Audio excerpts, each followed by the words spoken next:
Today, I'm gonna be making this tasty Choco Mocha. This is a no-bake dessert kit. This was sent to us from Jennifer in Wisconsin, so thank you very much, Jennifer. You just need to add butter and milk. So you need 3 tablespoons of butter and you need 2 cups of milk. So what you get inside here, you get 3 things, and it tells you step 1 is the crust mix, step 2 is the filling mix, and this is the fudge topping. So it doesn't say step 3, but it's the fudge topping.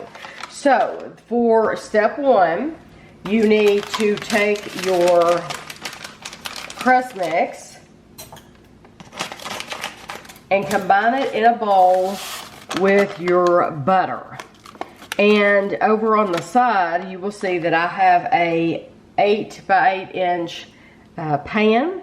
And I have lined it, they tell you to line it with foil. I have actually lined it with parchment paper because if you watch any of my videos, you know I love parchment paper and nothing sticks to parchment paper. And you'll see at the end of this video that these should lift right out of that pan and it'll be better than using foil any day.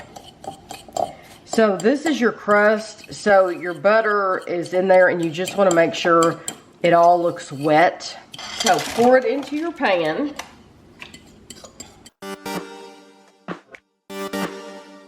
Now press it into the bottom of your pan.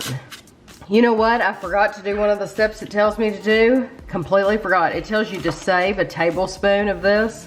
So I'm going to put it in a bowl. So even though you've done that, it's not too late. It's okay. This is just for the decoration at the very, very end anyway. So if you do forget, it's okay. But I want to make sure that I follow the directions as much as I can. So we're going to redistribute here and form our bottom again.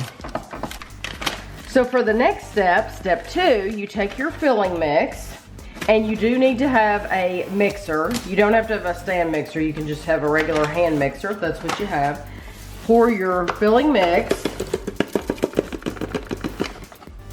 and your 2 cups of milk. And we're gonna mix this for 30 seconds on a low speed, and then we're gonna speed it up. And we're gonna mix it again for an additional 3 minutes.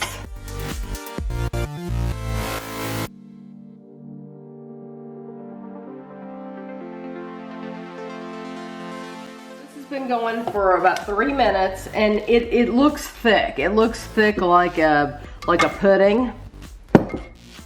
So now at this time you want to take your fudge topping and you only use half. You want to swirl in half of your fudge topping. So you just have to kind of wing it. And then I've got a ball over here. I'm just gonna, hopefully that'll stay upright in that bowl. Because it's running. Yeah, it is running. So you just want to kind of swirl that in there.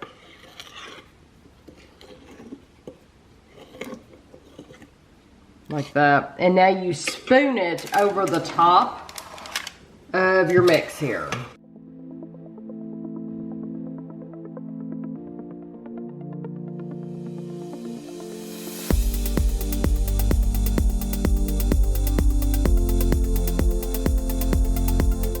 So now you've gotten to this point, you want to take the remainder of your fudge topping and you want to spread it over the top.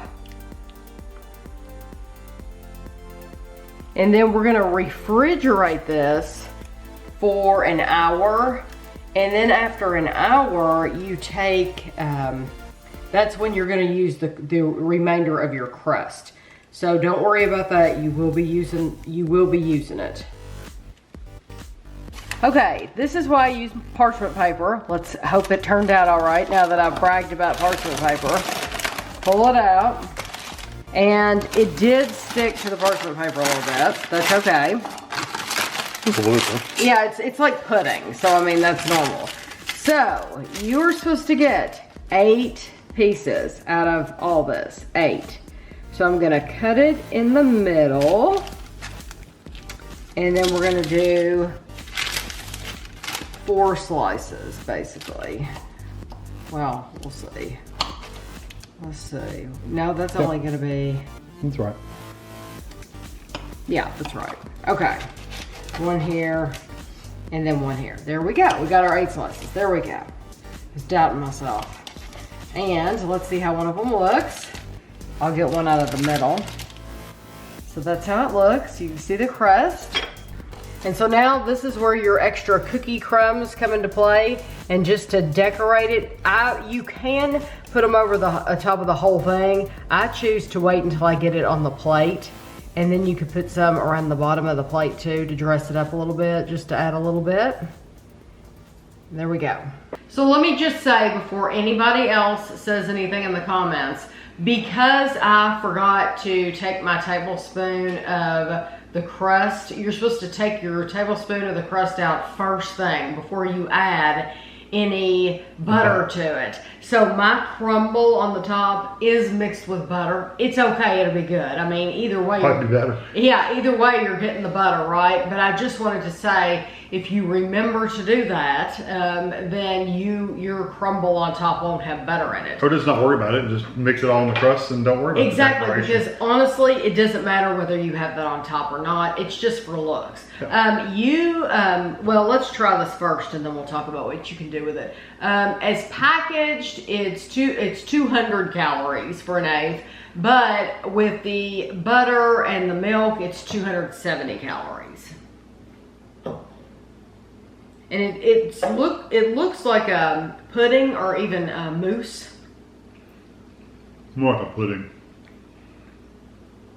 It's not as whipped up as a mousse. It kind of looks like a mousse when you cut it. It's not quite as airy as a mousse. It tastes just like a chocolate pudding with a little coffee in it. It's, yes. I definitely think you could do this, in cups. Like if you wanted to take a glass. Like the dark cups. Yeah. And you could layer it. It tells you there's 3 ways on the back that they recommend. You can,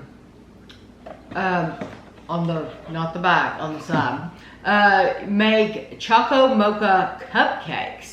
So you can do the same thing, press firmly into cupcake liners, and you could make these into cupcakes. So they're still going to be cold. Or you can make a pie. So instead of making bars like we did, you could put them in put it in a pie pan. Exactly the same thing, just a different pan. Exactly the same thing. Or it says double the recipe. Line a 9 by 13 inch cake pan with foil. Use 2 packages of the dessert mix. Yeah. Which, I mean, you can do that. You can do that anyway. You can do that with any cake mix. Any mix. You could double it. Just buy 2. Yeah, there's nothing magic there. No, that was not. No, that was kind of like, you didn't have to tell me that. Yeah. The only thing they didn't, I'm surprised they didn't mention making little cups. Like little dirt cups. Right, because that's what I would think. I was expecting to see that, because I think that's always pretty. If you have some clear glasses, then you could start out with the crumble in the bottom and then put the pudding and then put another layer and another layer. And then from the side view, you have the different colors, and it just looks really pretty. And if you had some Cool Whip, you could put crust, chocolate pudding, and then Cool Whip, and then you'll have a white layer in there as well. I don't get the mocha a lot. I get a little bit of a coffee-like flavor. It's mostly chocolate, but I do get a little bit of that kind of a bitter coffee kind of flavor. A little bit of it. But it's really not much different than a cup of pudding. Yeah. Yeah. I would say if you think, should I buy this over pudding, honestly, it's not that much different. You could buy you could buy an Oreo pie crust. Yes. And go buy a big box of the chocolate pudding. It's gonna be. And put it in there and put some Cool Whip on top. It'd be even better. Yes. And it's basically the same. So I don't know how much Jennifer paid for these, but just know that it really does taste just like chocolate pudding. It tastes like chocolate pudding. Yeah. With a slight coffee. I really like the crust of this. I think the crust is delicious. But just know there are other ways you could do this if you wanted to, but at least they give you everything here and they make it really easy. So thank you so much to Jennifer for sending this to us. I hope you all enjoyed the video, and thanks for watching.